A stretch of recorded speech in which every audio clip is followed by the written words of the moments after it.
Remember, I do the research. I run around with astronauts and Space Force people trying to learn what they're doing.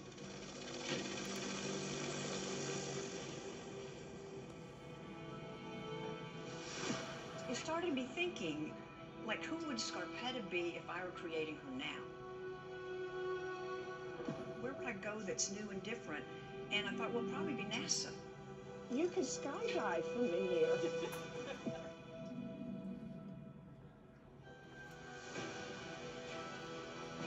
This is like a spaceship launching another spaceship. That's probably as close as I'll ever get to being an astronaut.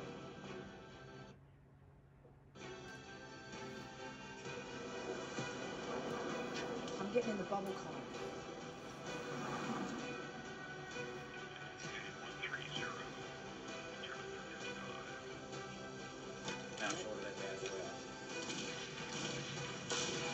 The good thing is that you're just in a simulator. That's what aliens sound like. It's so cool.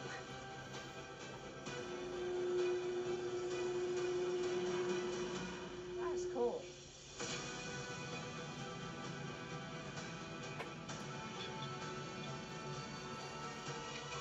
For the record, Captain Chase would do better at this than I just did.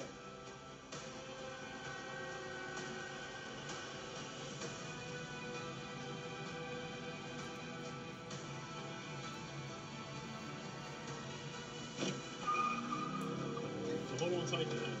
Who needs NASCAR? I'll make y'all look good, don't you worry. It's easy to do anyway. She said you missed your calling. You should have been an astronaut. Yeah. Thank you. It's amazing what you do. Amazing what all of you do. Me, I just take notes. I am blown away by this.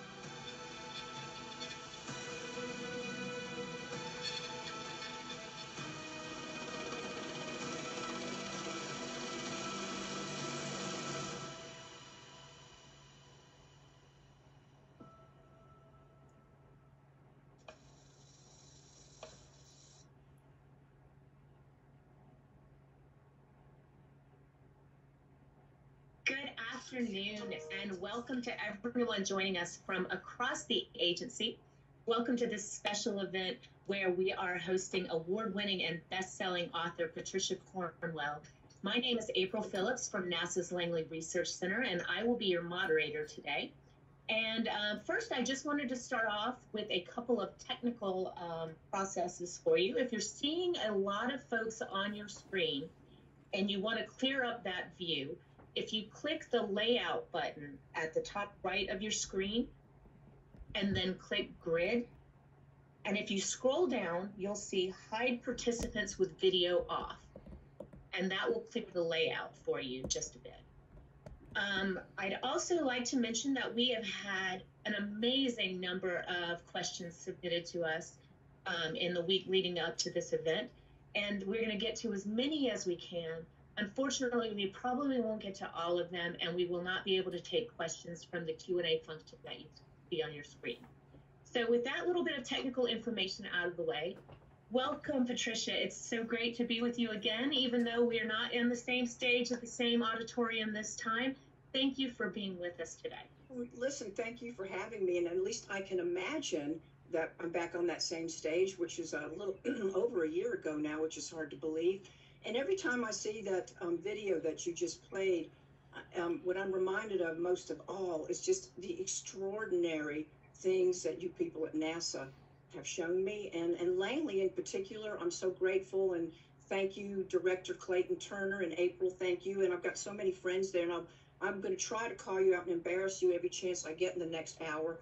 But I've met so many people at many of the centers, and you know, you notice me when I'm being filmed, I go, cool, cool, that's amazing, cool. I mean, for someone who writes 500 pages, I can't think of anything other than that because I'm so blown away by the things I've seen. And so let me just start by saying thank you, everybody. I've been doing this for the better part of 4 years now. And if it wasn't for you, I wouldn't have a clue. So I'm so grateful. Well, thank you again. And one thing I did want to start out with, I wanted to acknowledge that we're in March now, and it is Women's History Month. So I wanted to ask, you have written so many amazing, strong female characters in your novels. And I was wondering if you had any particular inspirations you wanted to call out for those characters. Well, I have a lot of inspirations for my many female characters over the years, including even Dr. Kscarpetta, who I would never have come up with had I not met the Chief Medical Examiner of Virginia back in the 80s, Dr. Marcella Fierro. She was one of the first women chiefs, and I didn't even know there were women medical examiners. Now we roll way ahead, and my first experience with NASA was in 2002 because two of your extraordinary women scientists, Christine and Celeste Belcastro, the identical twins of Langley, which are the inspiration for the identical twins in the Captain Chase series. So that was my first intro to NASA. Then I came back many, many years later to start this Captain Chase series. And of course, I've met all kinds of people, women, wonderful women astronauts like Peggy Whitson and Karen Nyberg, and then Kim Cadley when you want the inspiration for the badass cop. And I didn't even know that NASA had these protective service people, and it was all, there's so many, and I'm sure I'll think of others as we continue to talk. But I write about strong women because I've been lucky enough to meet so many in my lifetime. But there's also wonderful men. I'm an equal opportunity employer, and I've met so many great people like at Langley, like Ken Dudley and John Foster. And I mean, the list is long of these people who have so patiently tried to teach me things. And then at Jack Fisher, who also got me introduced to Space Force and Cheyenne Mountain and cyber investigations and all the cool stuff Space Force is doing. So the list is long, and Secret Service, I could keep going. Well, and I know that last part is so important to the Captain Chase series, and we read a lot about that in the books. But what drew you to NASA Langley and to the other centers for inspiration for these books? Well, at the time when I was invited to NASA Langley, which was in 2002, I remember because it was 1 month before my Jack the Ripper book was about to come out, and I was extremely swamped with stuff about that. But I got an invitation to tour Langley. And this was October, I believe it was. And I was so honored that NASA would ask me to do anything. And I said, well, I don't know what I'm going to do with this, but I have to go. And I think it was 2 days, better part of, that I was in and out of all your magical places there at NASA Langley. And Celeste Belcastro was my tour guide. And I still have my notes in a journal. She's not with us now, but I still have my notes from that occasion. And I looked at them not so long ago, and one of the things that she said at that time was, nature is the best model. And I think about that all the time when I see a ladybug fly, and then I watch what you do in your wind tunnels there at Langley and all the aerodynamic, all these huge words that you use for all the stuff you do. But you look at nature and the perfection, and NASA, more than any place in the world that I've ever seen or been to or heard about, your ability to imitate nature at its most perfection. So over and over again, by the way, if you don't cut this out landing on Mars, what are you, 5 for 5? Next time, perseverance, you better just call it perseverative, because you're just doing the same thing over and over again. Well, you mentioned a few minutes ago some of the folks at Langley that inspired you. But specifically, are there any people or jobs at NASA that inspired you that we might find in the books? Well, yes, people that are into the flight dynamics and those sorts of engineers. For example, Captain Chase, now she's a quantum physicist who also happens to be a NASA protective cyber investigator person. And most people would think that's crazy, but it's really not when you meet some of the people that I've met at your place that might be working in a wind tunnel 1 minute and putting and helping you find your lost car the next. And I do say lost cars because, yes, there are NASA people who cannot find their cars, or they forget to turn their lights off and the battery goes dead. I see the police reports. There's a lot of them. Or you might catch your strip charger thing on fire because you plug too many things into it. But like I said, you're 5 for 5 landing the rover on Mars, so I guess you get forgiven of a few things. But when I began to learn about these people who do this, I said, well, who's in Captain Chase's family? Well, her mother is a NASA educator. And I'm fascinated by NASA educators because if you look up, you can go on Google, and the people who write these lessons and teach the world, they probably know more about what's going on out there than almost anybody. So that makes Captain Chase's mother, Penny Chase, a force to be reckoned with because she probably knows a lot of things that people don't know that she knows. Her husband is a flight dynamicist, sort of this Einstein character you might see blowing in and out of the wind tunnels doing interesting things. And so with this kind of pedigree, the Chase identical twin sisters, they're being groomed really from day one, going on archaeology digs, learning to getting their pilot's license, doing all the things that these people train for, especially if they're eventually destined to go up into space. So there's all kinds of people that you'll meet. Absolutely. And there's a lot of folks that I think those of us at Langley can recognize, and probably some people across the agencies think that they recognize. And I think we all recognize those of us who leave our lights on and run the battery out. So I don't do things like that now, do I? I never. Well, I can only make fun of you guys because I'm far worse, and my excuse is not that I'm a NASA genius either. So, but there are many wonderful, wonderful people, and they're the unsung heroes. And what you see at particularly the research centers is that these are the people who, from the ground up, I mean, you'll walk into one of your labs and you're 3D printing, Isaac is busy 3D printing a crew capsule. And you're like, no, that's not possible. But these people are making these things and making it doing the math. It starts with the math.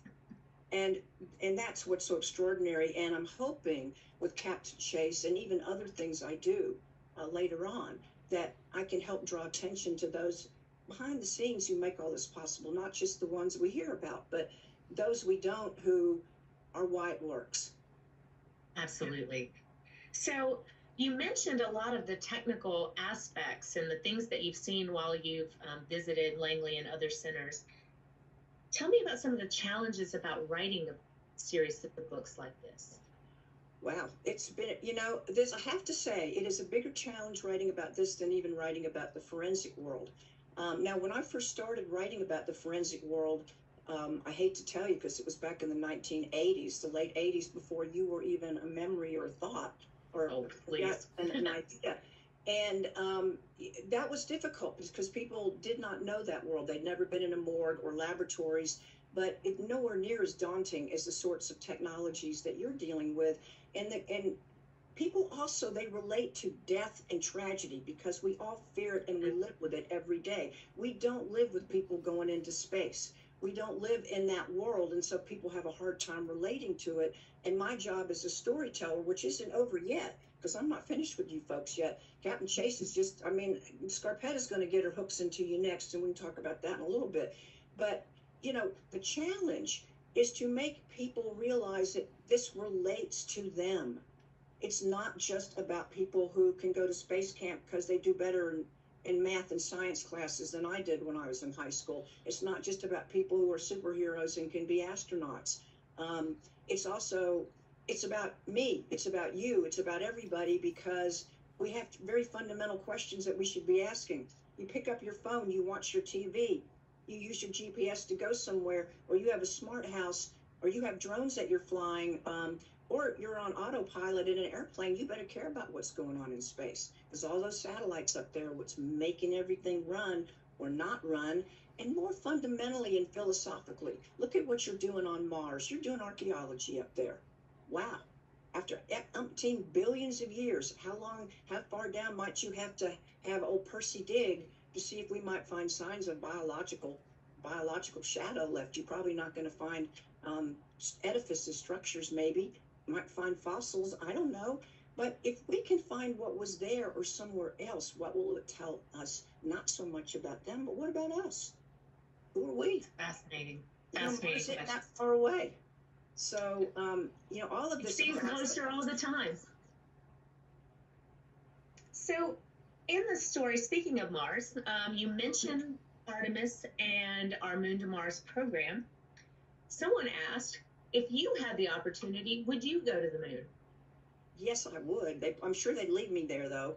And because they say, you know what, you're so old by now, you can just hang out. But I would indeed. I can't, I would, I mean, I don't know that I would ever qualify to go up in a rocket or do any of those things, but who would not want to experience such a thing? And you know, the virtual reality that I've been exposed to through NASA, I mean, it's so vivid, and people don't realize you don't go to space till you go to space.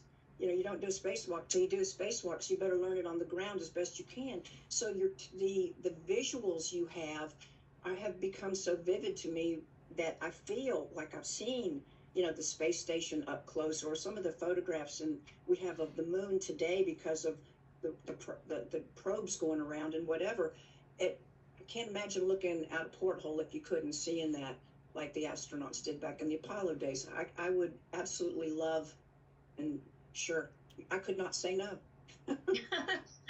Well, speaking of the training that it takes to be able to go into space, tell us about some of the training that you've done in preparation for writing these books at Langley and at other NASA centers. Well, basically, you know, when I decided I was going to try to put Captain Chase into space, I had to talk to people who could help me know what that's like, because I'm not going to get to do that. And it really probably is the first time I've ever seriously written about something that I didn't participate in directly. Now, I don't kill people. I don't do that, just remember. But even if it's a medical examiner, you know, I've seen autopsies and I've been in the morgue and went to work there for 6 years and that kind of thing. But I wasn't going to get to go into space. And so I remember I said to Peggy Whitson one time, I said, do you think we could get her into space? Could we do that and make it real? And she said, yeah, we can do that. And between her and Jack Fisher and all these other people and the folks at Johnson Space Center, the virtual reality and going up, you know, the simulating spacewalking in the harness, the Argos, and having them hook me up with a long dog leash because I kept going right up to the ceiling. And one of the guys said, a funny guy in the hard hat, you know, who was working the computer where they keep reeling me back in because I was not a good spacewalker. He said, you know, you kind of flunked because you didn't even make it back into the airlock. And I said, well, this is called dummy in the loop. And that would be me. And so, but all of this gave me, and then going up in the zero gravity plane, but, you know, I've done scuba diving and things like that. And I'm also fly helicopter, sort of. I don't want to say I'm a pilot. Or, oh, you know what? I used to land the helicopter, you know, right outside your hangar. So I go walking through Langley all the time, and I'm wearing a flight suit. And I finally said to someone, you know, I didn't just wear this because I'm coming to NASA. Because it dawned on me, they're probably wondering, why is she wearing a flight suit? But anyway, it's you know, it's just been such an extraordinary treat to get to do all this. But I'm not that good at it. I'm real quick to say I'm just good enough at it to know to tell a story so other people feel it. Yeah, absolutely. So you mentioned perseverance a couple of times, and I'm wondering, obviously, I believe you probably watched the landing. And what did you think about that 7 seconds of terror and about the whole landing itself? I thought everybody at JPL, and I hope they had grievance counselors around the room, because if that didn't go well, it's like when poor Cassini had to say bye-bye, which broke the hearts of many, including me. You know, it's weird how we become attached to these things, because you created it. You now you're connected forever, like those two fingers in Michelangelo's painting of the creation. You know, the object becomes the creator becomes the object. And I say that all the time as a writer, that my characters have created me just as much as I've created them. So why wouldn't that be the same thing with what NASA does?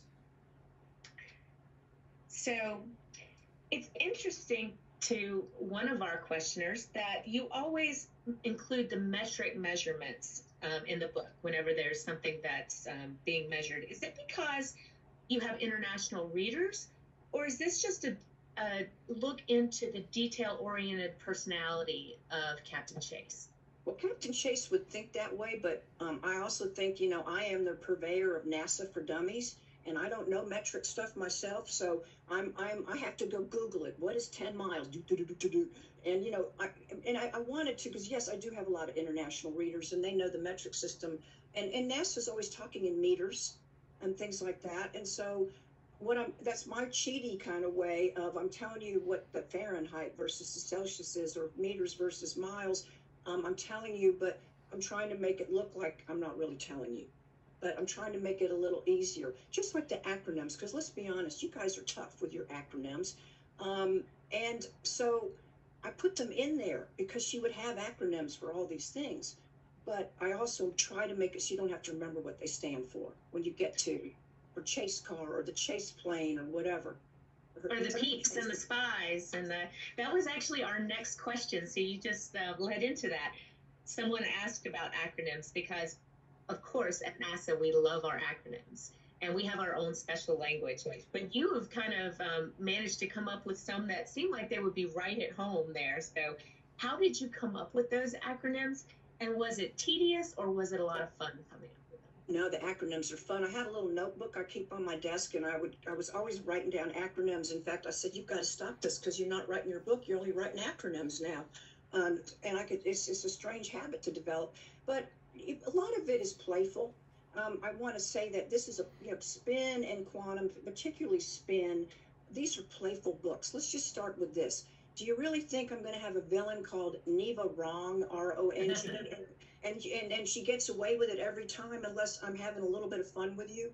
It's a spoof on the morgue when you get to that part when you have autonomous vehicles that get hijacked from the Hampton Coliseum, and one of them ends up trying to steal a body from the morgue. Now, the morgue knows that's not going to happen, and NASA knows a lot of these things.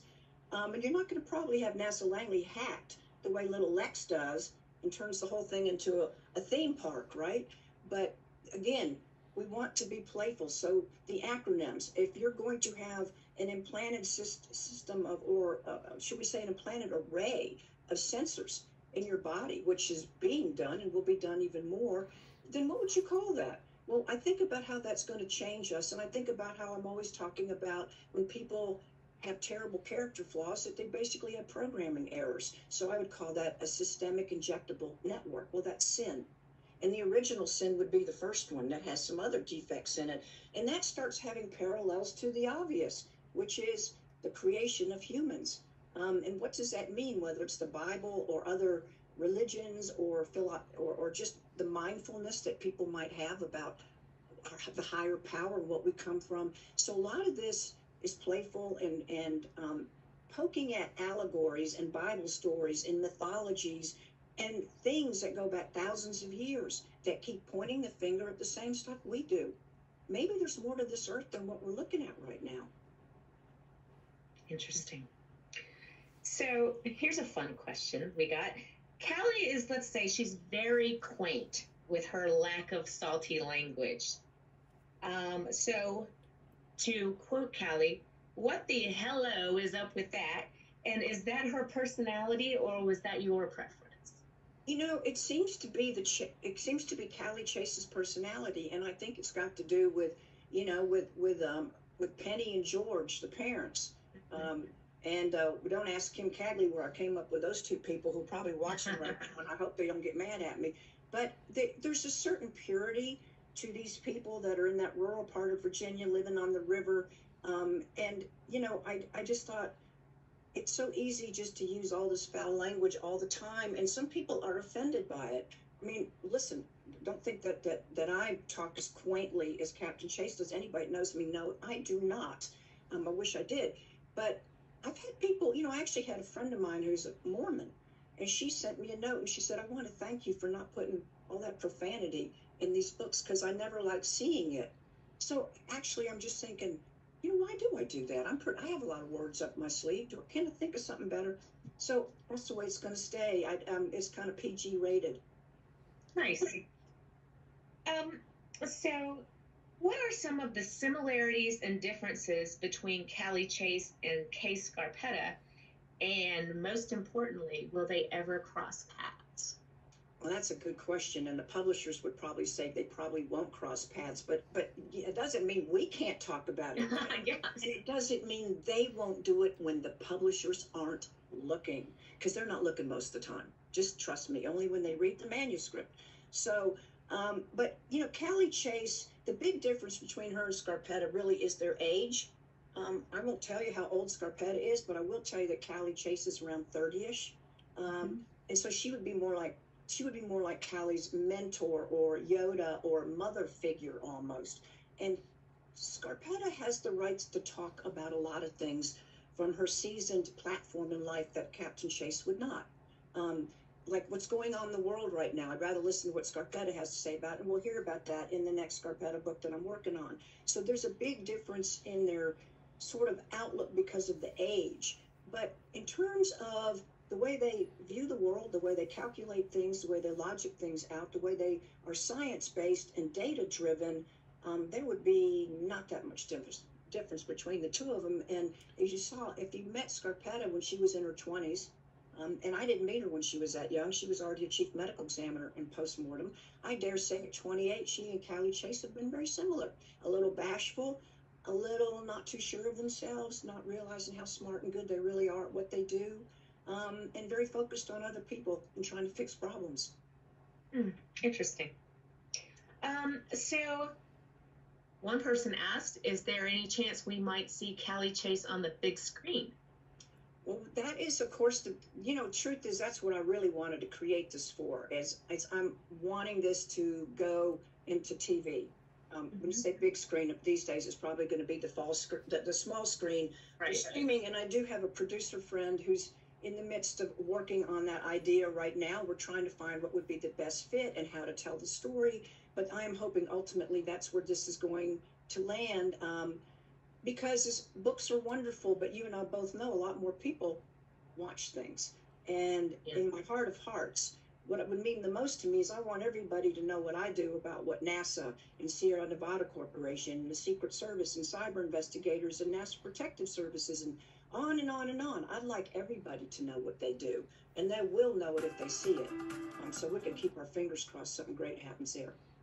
I hope so. So you mentioned all these companies and NASA and all of this. I know that probably to put 1/10 of that in a book, you have to have so much more rambling around in your head. So what do you do with all that knowledge you've accumulated while you're researching your books? Well, you'll just never guess a strange thing that happened is since we're in a pandemic, and Spin was delayed because of the pandemic. It was supposed to have been out back in August. So I had some extra time on my hands to be thinking about what to do next. And I decided that, maybe Scarpetta's not done yet. I thought I wasn't going to write any more Scarpettas back in 2016 when I started doing this research. And I really would have bet you everything I wasn't going to go back to it. But with the world as it is now and the things that have happened and what I have learned from NASA, hey, you're using scanning electron microscopes the same way the crime labs are. You're just looking for something different. You're not looking for something to prove someone's guilty of murder, but you might be looking for something that might show you why a heat shield failed.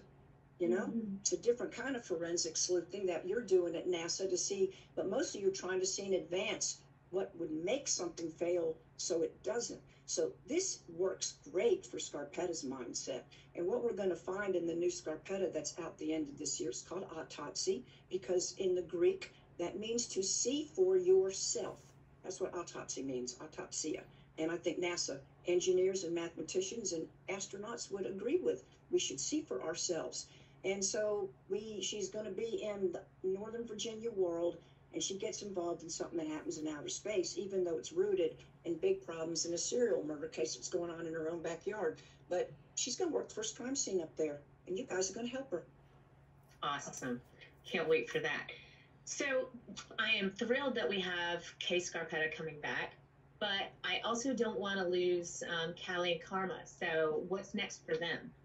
Well, as you know, we left Callie up there. She's in the Dream Chaser space plane, a sort of a tricked out version of it. But she's up there orbiting in, Geo, after taking out Neva Wrong's horrible weapon up there that was disabling our satellites and so forth. So we left her up there, and I would imagine at some point she'd like that Dream Chaser to land on a runway, let her out of that thing. But what I don't know yet is where she's going to stop on her way home.